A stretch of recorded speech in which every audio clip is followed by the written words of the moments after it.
नमस्कार दोस्तों, स्वागत है आपका हमारे चैनल पे।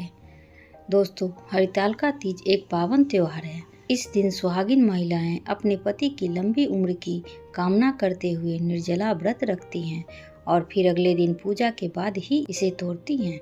यह तीज 4 तीजों में से एक होती है, लेकिन हरितालिका तीज को सबसे अधिक महत्व दिया गया है। उत्तर भारत के कई राज्यों में इस दिन महिलाएं मेहंदी लगाती हैं और झूला झूलती हैं। यह त्योहार विशेष रूप से उत्तर प्रदेश के पूर्वांचल और बिहार में धूमधाम से मनाया जाता है। इस व्रत को निर्जला रखा जाता है और अगले दिन पूजन के बाद ही इसे तोड़ा जाता है। तो आइए जानते हैं हरितालिका तीज करने की विधि।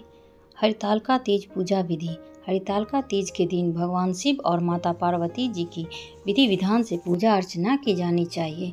नियमानुसार हरितालिका तीज का व्रत प्रदोष काल में किया जाता है। सुबह उठकर स्नान करने के बाद भगवान शिव और माता पार्वती को साक्षी मानकर व्रत का संकल्प लेना चाहिए। दिन भर निर्जला व्रत का पालन करना चाहिए। सूर्यास्त के बाद के प्रदोष काल में भगवान शिव और माता पार्वती की रेत से बनी मूर्ति को स्थापित कर पूजा की जानी चाहिए। पूजा के दौरान सुहाग की सभी वस्तुओं को माता पार्वती को अर्पित करनी चाहिए और व्रत की कथा सुननी चाहिए। तो आइए जानते हैं इस व्रत की कथा। हरितालिका तीज व्रत कथा।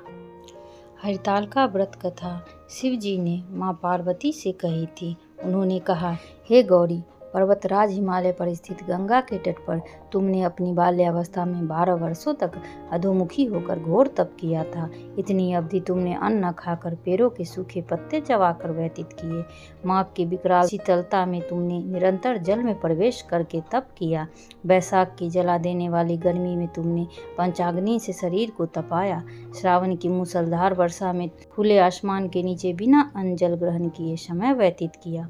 तुम्हारे पिता तुम्हारी कष्ट साध्य तपस्या को देखकर बड़े दुखी होते थे। उन्हें बड़ा क्लेश होता था। तब एक दिन तुम्हारी तपस्या तथा पिता के क्लेश को देखकर नारद जी तुम्हारे घर पधारे। तुम्हारे पिता ने हृदय से अतिथि सत्कार करके उनसे आने का कारण पूछा। नारद जी ने कहा, गिरिराज, मैं भगवान विष्णु के भेजने पर यहाँ उपस्थित हुआ हूँ। आपकी कन्या ने बड़ा कठोर तप किया है। इससे प्रसन्न होकर वे आपकी सुपुत्री से विवाह करना चाहते हैं। इस संदर्भ में आपकी राय जानना चाहता हूँ।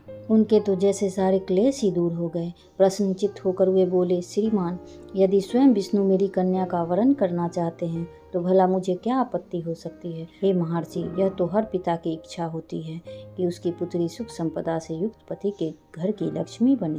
पिता की सार्थकता इसी में है कि पति के घर जाकर उसकी पुत्री पिता के घर से अधिक सुखी रहे। तुम्हारे पिता की स्वीकृति पाकर नारद जी विष्णु के पास गए और उनसे तुम्हारे ब्याह के निश्चित होने का समाचार सुनाया। मगर इस विवाह संबंध की बात जब तुम्हारे कान में पड़ी तो तुम्हारे दुख का ठिकाना ना रहा। तुम्हारी एक सखी ने तुम्हारी इस मानसिक दशा को समझ लिया और उसने तुमसे कारण जानना चाहा। तब तुमने बताया, मैंने सच्चे हृदय से भगवान शिव शंकर का वरण किया है, किंतु मेरे पिता ने मेरा विवाह विष्णु जी से निश्चित कर दिया है। मैं विचित्र धर्म संकट में हूँ, अब क्या करूँ। प्राण छोड़ देने के अतिरिक्त अब कोई भी उपाय शेष नहीं बचा है। तुम्हारी सखी बड़ी ही समझदार और सूझबूझ वाली थी। उसने कहा, सखी, प्राण त्यागने का इसमें कारण ही क्या है। संकट के मौके पर धैर्य से काम लेना चाहिए। नारी के जीवन की सार्थकता इसी में है कि पति रूप में हृदय से जिसे एक बार स्वीकार कर लिया, जीवन प्रयत्न उसी से निर्वाह करें। सच्ची आस्था और एक निष्ठा के समक्ष तो ईश्वर को भी समर्पण करना पड़ता है। मैं तुम्हें घनघोर जंगल में ले चलती हूँ, जो साधना स्थली भी हो, और जहाँ तुम्हारे पिता तुम्हें खोज भी न पाए, वहाँ तुम साधना में लीन हो जाना। मुझे विश्वास है कि ईश्वर अवश्य ही तुम्हारी सहायता करेंगे। तुमने ऐसा ही किया। तुम्हारे पिता तुम्हें घर पर न पाकर बड़े दुखी तथा चिंतित हुए। वे सोचने लगे कि तुम जाने कहाँ चली गई। मैं विष्णु जी से उसका विवाह करने का प्रण कर चुका हूँ। यदि भगवान विष्णु बारात लेकर आ गए और कन्या घर पर न हुई तो बड़ा अपमान होगा। मैं तो कहीं मुँह दिखाने के योग्य भी नहीं रहूँगा। यही सब सोचकर गिरिराज ने जोर शोर से तुम्हारी खोज शुरू करवा दी। तुम्हारी खोज होती रही और इधर तुम अपनी सखी के साथ नदी के तट पर एक गुफा में मेरी आराधना में लीन थी।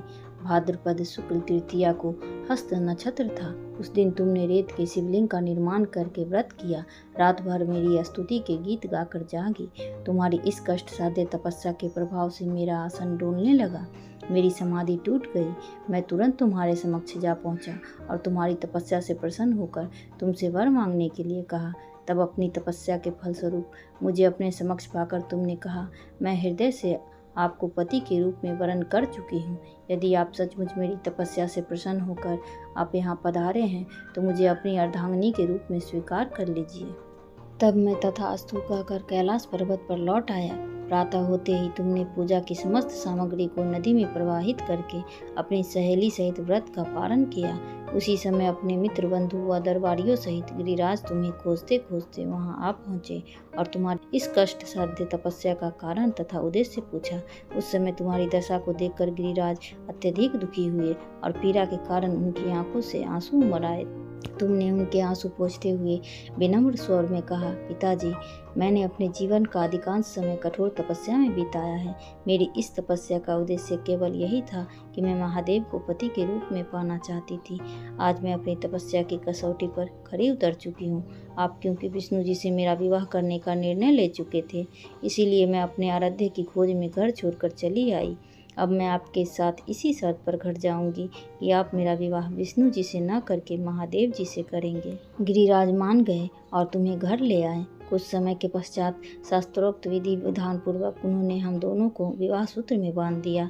हे पार्वती, भाद्रपद की शुक्ल तृतीया को तुमने मेरी आराधना करके जो व्रत किया था, उसी के फलस्वरूप मेरा तुमसे विवाह हो सका। इसका महत्व यह है कि मैं इस व्रत को करने वाली कुमारियों को मनवांछित फल देता हूँ। इसलिए सौभाग्य की इच्छा करने वाली प्रत्येक युवती को यह व्रत पूरी एक निष्ठा तथा आस्था से करनी चाहिए। तो दोस्तों, यह थी हरितालिका तीज व्रत कथा।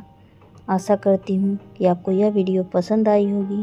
तो प्लीज़ वीडियो को लाइक करें और चैनल को सब्सक्राइब करना बिल्कुल ना भूलें। धन्यवाद।